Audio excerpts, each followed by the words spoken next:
Hello and welcome to the Merle and Locke podcast. I'm Merle. And I'm Locke. Set sail and low expectations for everything nerd, accompanied by a healthy, albeit shameful help with a pointless banter, lack of focus, and questionably acquired knowledge. And more. And more. You had something for us. You wanted to talk about gaming with your buddies while the adults are misbehaving. I like to call it couch games.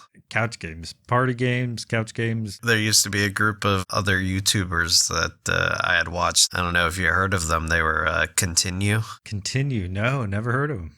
3 dudes used to play some retro games on the couch together and just kind of take turns. So one of the things that we kind of used to do as kids, and I remember, yes, while the adults were doing their adulting, kids would go off, do their own thing. We would put whatever console we had, play some games like Mega Man or some Castlevania, and you just take turns and kind of grade each other on how well you did. If you didn't make it far enough, you'd laugh at the other person and say, "You did terrible. Give me the controller." I do remember back in the day as a child escaping with friends, or usually in my case, my cousins would always come over. And while the adults were chatting, cooking dinner, or whatever the heck they got into, the kids would all go off into a separate room. And yeah, we too would get together on whatever console we had. We would all try to play a game of some kind. The whole taking turns thing, I feel like we didn't do that as much. You know, we usually had some kind of multiplayer to play, but I feel like the biggest comparison to what you used to do would be the days of Super Nintendo when Mario World came out, Super Mario World. Super Mario World, or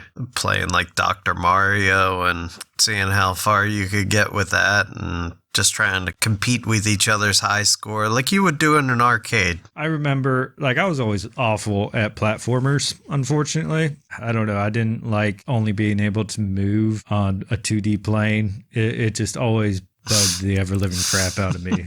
And I just could never do it very well. Of course, every other kid that I ever played with as a child were amazing at it in comparison to me. So they're like, all right, let's pass off the controller to Merle so he can die real quick within like 10 seconds, and then it's somebody else's turn, you know? So when we finally leveled up to the N64 and being able to play, you know, more 3D party games, I started to get my feet under me and I was able to be more competitive. See, the problem is that you thought more three-dimensionally. You didn't like being boxed in. I loved Super Mario World. I had a lot of fun with it, but I just was never that good at it. If we're to consider that too, that game specifically, I remember it was a few years ago, I was catching up with a buddy. He was telling me that he had one of those emulators at his house, and we were at a little barbecue get together. He's like, "Hey, how about after this we go back to my place and we play on this emulator a bit, play some Super Mario World and have a few drinks?" And I was like, "That sounds like a good time. Let's do that." You know, I love that game. We started playing it. He's like, "Okay, I'll do the first level." And he just flies through it. No issue whatsoever. It was like a speed run, right? I was like, "How did you do that?" He's like, "I used to play this a lot. I did as well, but I played poorly." So he gave the controller to me and I played, and oh boy, I showed my ass for sure. He got a kick out of it simply because of my panic, I guess you could call it. As I was going through it, I was like, oh shit, oh God. Tried to like stumble my way through this level, and he was just cracking up. He thought it was the funniest thing in the world watching me try to get through this game. But as I was saying before, going back to upgrade to the N64 and playing games with your friends, I do have a lot of fond memories of those times, you know, playing things like Mario Party especially. That was a big one for us. Where you could really learn to hate your friends, stealing from your friends without any consequences. Oh, the good old days. Good old days. No adults to tell you, "Hey, you can't do that." You're like, "It's Mario Party." Yeah. No, and it still carries to this day that deep resentment that you feel towards your friends when playing Mario. I don't know what it is about Mario Party. It's such like friendly characters, very charming characters. From the outside looking in, it looks charming and friendly and good fun, right? But even a couple years ago, I remember my brother got the newest Mario Party for the Switch. What are they on? Mario Party 10 or 11? Or is that Kart? I don't know. Either way. Something like that. But yeah, I remember us playing together. We got all four of us siblings together. I was doing really well. They all got so mad at me for doing so well to the point where they all teamed up against me, talking crap to me and put me down. And this is like... I remember one of the games I won, and none of them had a smile on their faces by the end of it. It was just so funny. Some people can thrive in that, learn how to have good fun, even if you're getting your butt kicked. You enjoy other people's suffering. Just admit it. No, I do, admittedly. Absolutely. Yeah. It's just one of those good fun games. But I definitely wouldn't play it very often because I feel like that turns people against each other rather easily. It really puts a strain in the relationship, yeah. Yeah, for sure. So we play other games that just kind of tortured our friendship, like Among Us or something. Oh God, those were the days. But that's not couch. Yeah, that's not a couch game, but. Well, I mean, it is now on console, so it could be considered. Yeah, it could be considered a couch game now. And now I don't think that you could sit side by side in a room together, or else Tommy's looking over at Jimmy's screen and going, "He's the imposter." Oh man, the days of split screen, right? Yeah. Oh gosh, you're screen peeking, man. That was rampant. To the point where, especially as kids, the setups we would do to avoid people screen peeking each other, setting up boxes and stuff to cover up half the TV, and one person lay down like under the box, one person sits over top so they can't see the bottom screen. I gotta do something like that with Jane Doe. She screen peeks my screen while we're playing like Siege together.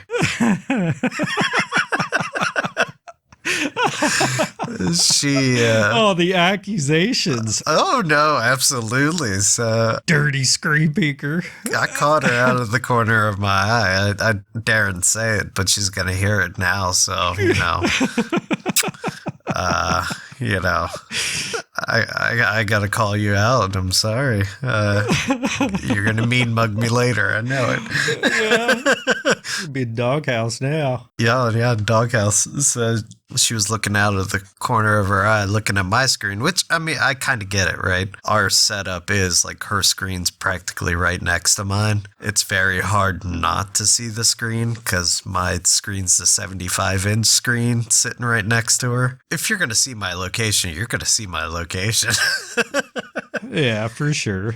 But I know deep down that she's just like, I'm gonna get you before you get me. That's what her thought process is. She's like, I'd rather kill him before he kills me. I don't want to give him that chance. My mindset is I should start worrying about everybody else first. Worry about her last. As much as possible, I try to avoid any locations where she might be, so I don't want to stay anywhere for too long or else she's gonna see. We always had the opposite strategy, especially if there's four of us playing a 4-player split screen, right? We knew who the screen peeker was from the get-go. There was one that was obvious, and it was always the youngest amongst us, right? You know what? I resent that type of accusation. We ascertained that, of course, it's going to be the youngest amongst us that's going to be a screen peeker and a liar about it, right? We're like, no, I'm You're not a liar. screen peeking. It was like, then how'd you know I was coming around the corner? You know, you started shooting before I even reached the corner. I just knew. Yeah. I don't know. I could hear you. Like, you could hear everybody on the screen. That's a sound argument. No, it's not, because it's one TV. All of our sound goes through the TV. He's How got could you good possibly hearing. know? He's really good. Like, no, I could hear, the specific sound coming out of my corner of the screen. No, you can't. It's the same speaker. Oh man, it was nonsense, and we would always take out the screen peeker first. Pretty much team up and be like, "We gotta take him out." Yeah, and you'd screen peek the screen peeker. It's between this, right, where we knew for certain it was the youngest amongst us that would be the screen peeker, and we would take them Bold out. accusation, but okay. But then we also knew it was the oldest as well. Oh. The oldest would be the first to accuse, but we would Right. know it was some suspicious activity, right? We would know that the oldest was also taking advantage of us ganging up on the youngest. So then the two middle children, we would go after the oldest then. And then if we were able to take out the oldest, we would probably have some sore arms afterwards because, you know, the oldest always gets the angriest and we get hit. But then the two middle children, we go after one another. There's this whole strategy and science around it. What I'm hearing are the middle children are the most conniving out of all of them. No, Yeah. no, that I wouldn't. Well, it was, you know, it was, but for good reason, right? Yeah. Yeah. Yeah. Yes. For a solid reason. We knew the youngest and the oldest were the most dishonest. That's just the way things are. I'm sure many people can relate. There's a natural science behind it all. All middle children will tell you this.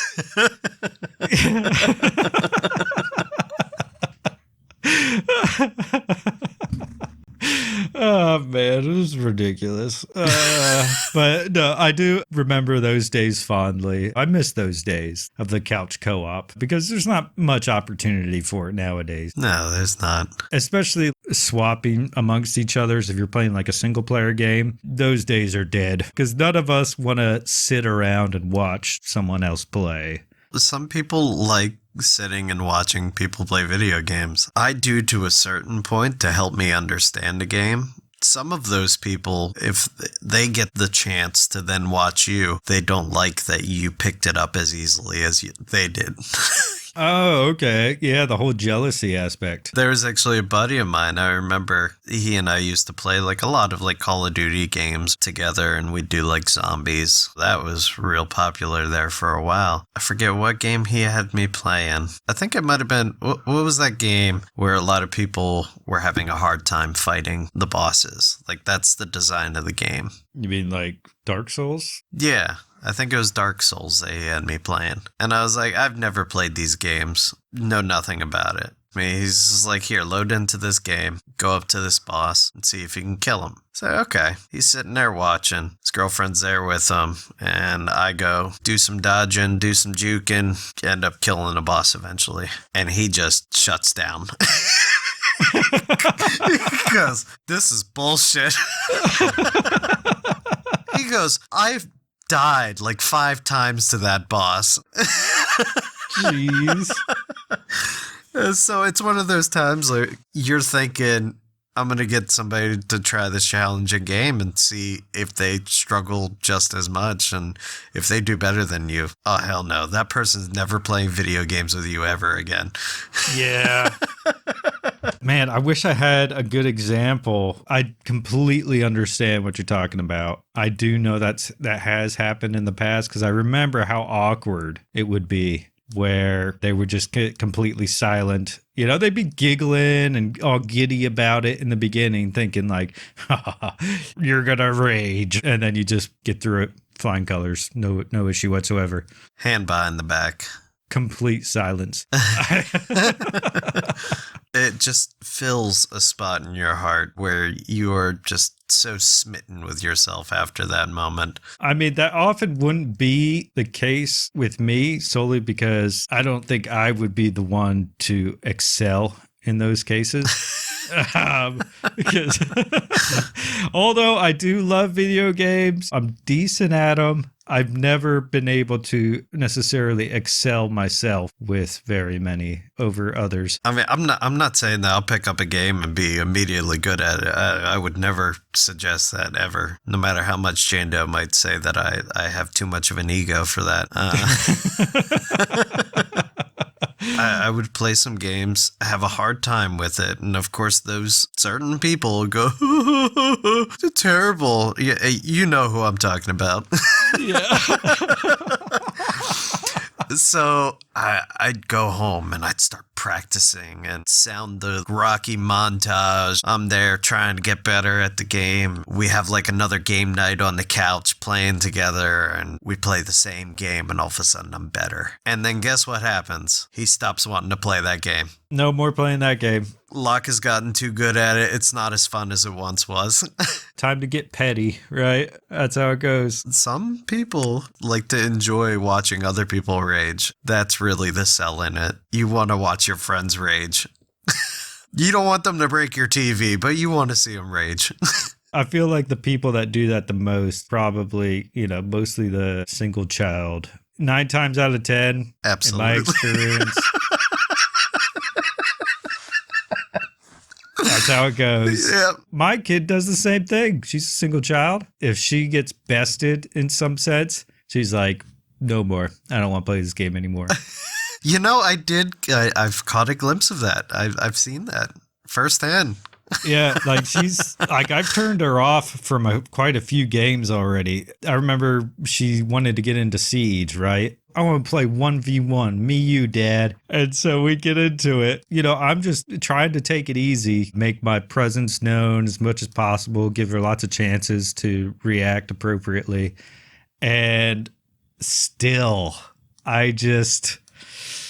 and like it got to a point where she's like, I don't want to play anymore. I was like, oh, come on, we're just having fun. Like, why don't you want to play? And she's like, because you made me look like a fool, Dad. Trying to teach kids to be humble is kind of difficult. That's more often than not something that needs to be taught between siblings. I feel like that's where it usually gets done. You can only hope that she'll come around. I did kind of the same thing with my nephew, only he wasn't always the one to be like, I want to try that game out or whatever. I'd just be like, here, you want to play? All right, we're going to do this, and try to like set up teams and whatnot. Then all of a sudden I'd pick him off somewhere and he's just like, what? It'd be like, it's okay. You just got to get better. You got to, look for your places to hide. Yeah, whatever the game is, whatever the strategy is, insert here. And usually he wouldn't want to play for a while. He would eventually come back around. So I applaud him for having that determination to be like, you know what, I want to give it another try. But he's not an only child, too, so... Now, admittedly, my child has gotten back into the game later on, but it wouldn't be with me. She didn't want to play with dear old Dad anymore. I feel like a parent can't teach their children to be humble. I've come to that conclusion. Who wants to learn that Nobody. From the parent? No. Not even me. Like, me, admittedly. God, are you kidding me? Like, my dad... Oh, my dad was always, he still is, very patronizing towards me. And God, I love him to death, but fucking back off, bud. Stop it. Yeah. I don't want to hear it from you. I'll take it from anybody else in the world. Anybody. Not my dad. Friends or siblings, that's fine. But I'll be damned. Not the parents. Not the parents, bud. If you enjoy the Merle and Locke podcast, please consider becoming a patron by going to patreon.com/Merle and Locke or simply follow the link in the description. Thank you.